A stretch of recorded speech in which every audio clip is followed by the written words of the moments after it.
Assalamualaikum warahmatullahi wabarakatuh. Nah, selamat berjumpa lagi teman-teman. Masih bersama saya Dudun dan sudah pastinya juga di channelnya Dudun Aslam teman-teman ya.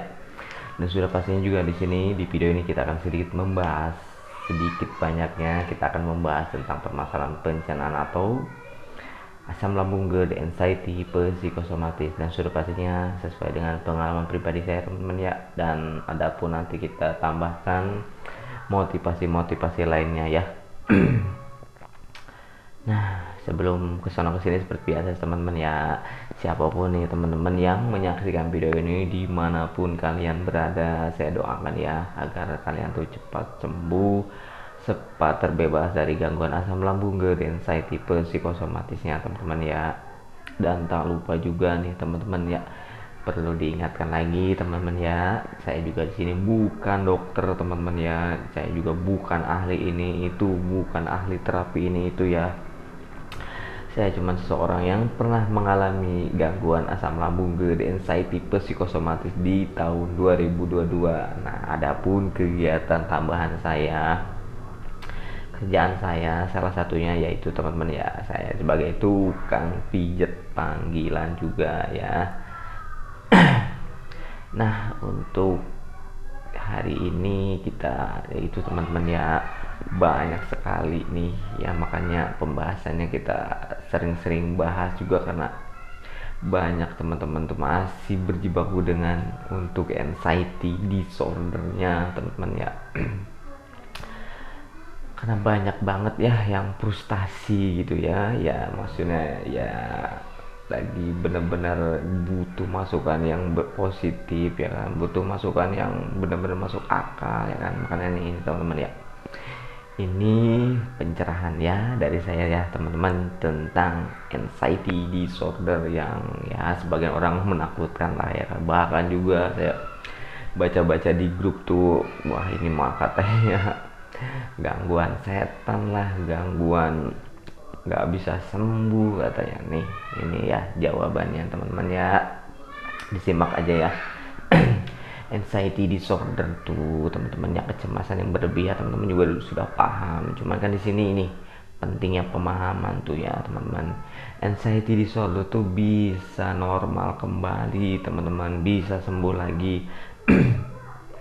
Nah, dengan cara apa? Nah, dengan cara sering-seringlah kalian mulai dari sekarang tuh melakukan hobi yang menyenangkan teman-teman. Jadi kecemasan tuh bisa sembuh total dengan kegiatan yang menyenangkan. Hobi-hobi kalian misalkan apa aja itu tergantung kan, kalian tuh punya hobinya, kesenangan tuh apa, dilakukan teman-teman setiap harinya. Jadi agar suasana hatinya tuh senang terus teman-teman. Jadi ya yang selama ini tuh kalian terbahan mulu ya kan, yang mikirin penyakit ini itu ya kan, gimana nggak kalian tuh mentalnya lagi drop teman-teman ya. Makanya di sini pahamnya, pemahamannya, mental kalian tuh lagi drop, lagi traumanya yang mendalam tuh, makanya sehingga membuat kalian tuh menjadi drop mentalnya, makanya butuh disupport. Nah, salah satunya ya ini nih teman-teman ya. Makanya nih saya tegaskan, anxiety disorder tuh bisa sembuh kembali normal ya dengan cara apa, yaitu salah satunya teman-teman ya, dengan cara yang sering melakukan yang menyenangkan, kegiatan yang menyenangkan teman-teman ya. Hobi kalian tuh apa, ayo dilakukan setiap harinya. Nantinya kalian bisa merasakan yang tadinya kalian rebahan mulu mikirin penyakit, ketika kalian melaksanakan hobinya, melakukan hobinya ya, misalkan apapun itu tergantung kalian hobinya apa, nanti di situ bakalan ada kesenangan teman-teman, dan akhirnya sedikit demi sedikit kalian tuh melupakan tentang sensasi yang ada di tubuh kalian. Nah, makanya penting ya, hobi kalian misalkan untuk ibu-ibu nih misalkan ya, mungkin ya kayak senang masak ya kan, udah masak. Misalkan untuk cowok nih yang senang mancing, ya sudah mancing teman-teman ya. Tapi ya saran saya mancingnya di siang hari ya, untuk malamnya udah fokusin buat istirahat, buat tidur teman-teman ya. Ayo, bener gak yang sudah berapa lama kalian ya kan, maksudnya sakitnya sudah berlarut-larut mau sampai kapan ya kan, kalau misalkan rebahan mulu ya kan. Mulai dari sekarang ayo teman-teman. Nah, dan satu lagi nih teman-teman ya, untuk di grup-grup lambung ya kan, itu tuh ada plus minusnya teman-teman sebenarnya ya. Apalagi untuk kesembuhan anxiety-nya nih teman-teman, anxiety disorder psikosomatisnya teman-teman nih. Jadi ada kalanya kalian tuh nggak harus mengunjungi grup-grup tersebut teman-teman, grup-grup lambung lah ya, apapun itu ya, komunitasnya apalah ya. Ada saatnya kalian tuh nggak harus mengunjungi grup-grup itu dulu teman-teman ya, untuk sementara. Kenapa?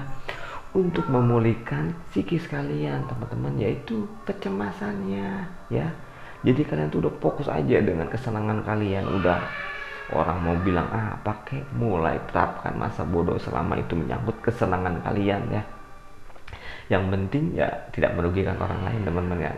Yang pastinya juga bukan hal-hal yang negatif ya, takutnya nantinya mengarah ke kriminal ya, itu nggak bagus juga teman-teman ya. Makanya di sini ayo kita sharing ya kan, kita ngobrol, dan adapun nanti misalkan teman-teman pengen ditanyain ya di kolom komentar boleh teman-teman ya, nanti saya akan baca ya kan, nanti saya akan ya menjelaskan sebisa mungkin teman-teman ya. Yang pasti nih, saya sembuh dari anxiety disorder psikosomatisnya juga ya kan, nggak harus bolak-balik ke rumah sakit, apalagi harus ke psikiater nih teman-teman ya.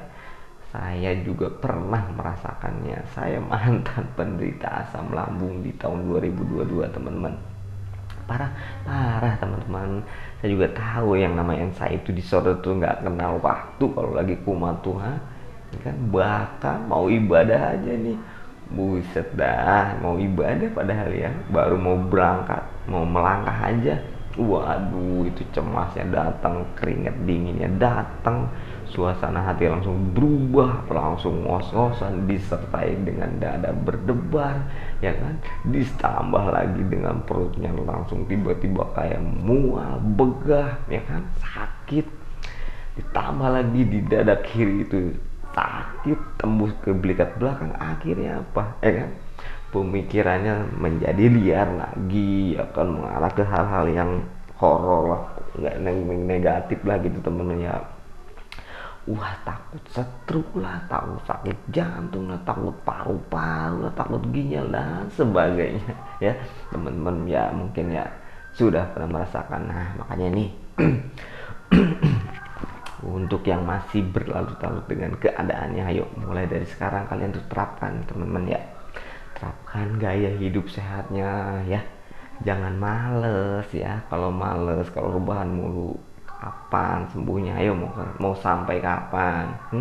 Ayo, kalian sudah bosen ya kan, bahkan ya saya ngeliat di grup-grup ya gitulah, kadang ya kita juga namanya manusia nggak maido ya tapi ya tetap teman ya, kalau lagi pas waktunya saya juga kadang suka komen ya di grup-grup tersebut ya kan, karena saya juga ya dibilang aktif juga sih di Facebook teman-teman ya, karena udah sering bikin konten-konten juga sih teman-teman ya di Facebook ya. Makanya teman-teman yang sering mengunjungi Facebook ya boleh lah disenggol lah jangan disenggol sama anxiety-nya mulu ya kan.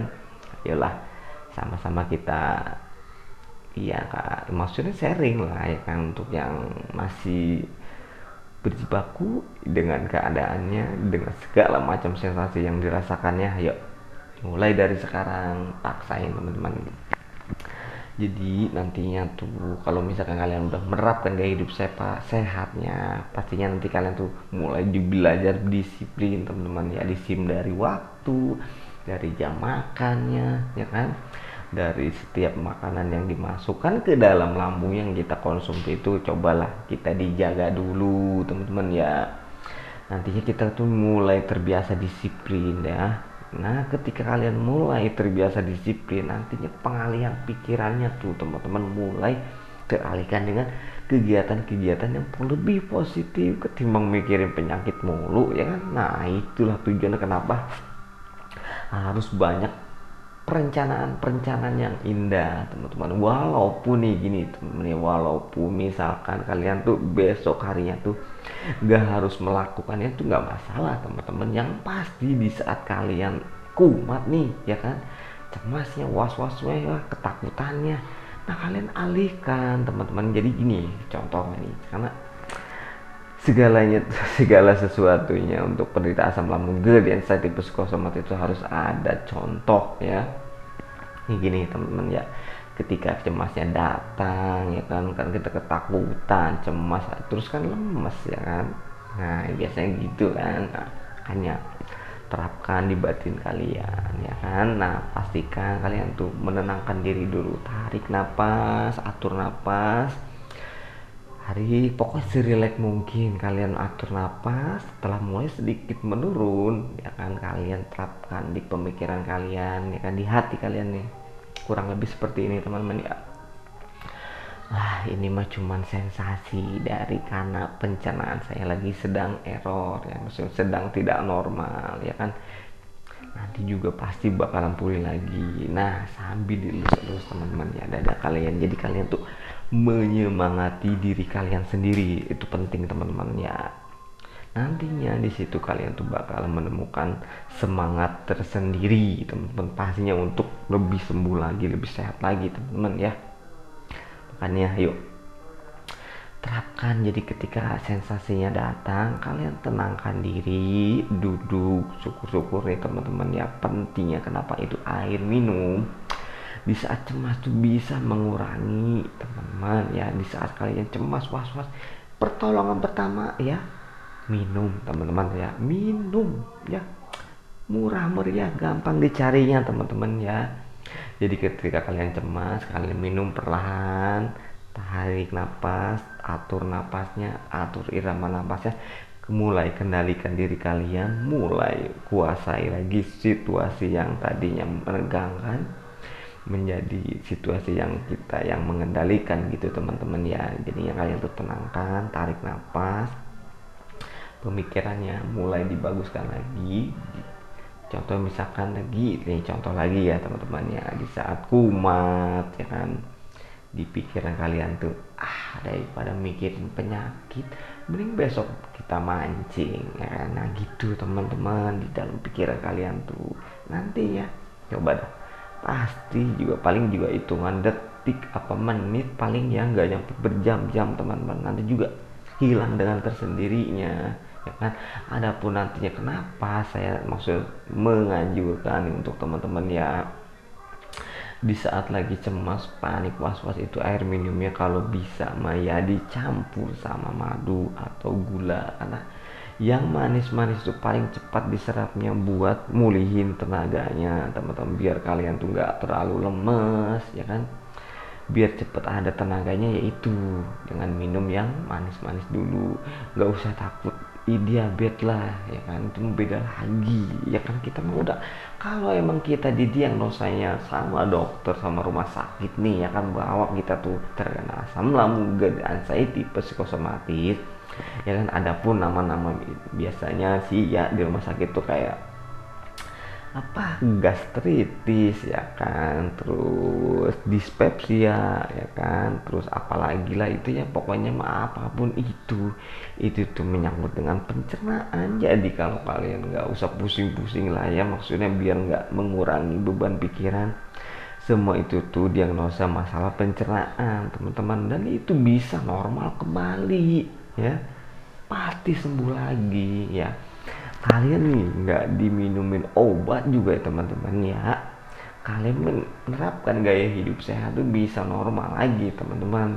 Tapi kan di sini juga teman-teman tuh pemikirannya, mindsetnya emang udah dari dulu tuh terlalu yakin dengan akan obat-obatan ya kan. Saya juga yang nggak bisa melarang, karena saya juga kan pernah juga mengkonsumsi obat-obatan, jadinya ya terserah kalian. Cuman kan di sini teman-teman, untuk karena kan keuangan kita tuh beda-beda teman-teman ya, karena banyak juga yang mengeluh ya kan, maksudnya udah mah katanya nggak bisa kerja ya kan, mana harus punya tanggung jawab, mana punya cicilan ya kan, nah dan lain sebagainya. Nah makanya Di sini kalian tuh harus menanamkan, nggak harus obat-obatan tuh bisa normal lagi teman-teman ya. Makanya nih untuk psikis nih anxiety, makanya sering banget ya nantinya kita bakalan bahas karena ya emang masih banyak yang berjibaku teman-teman ya. Nah, mungkin sekian dulu nih dari saya. Nanti kita akan sambungkan dengan video-video lainnya. Ya, sudah pastinya ya. Mudah-mudahan bisa menginspirasi kalian agar kalian itu menjadi lebih sehat lagi, oke? Assalamualaikum warahmatullahi wabarakatuh. Bye bye.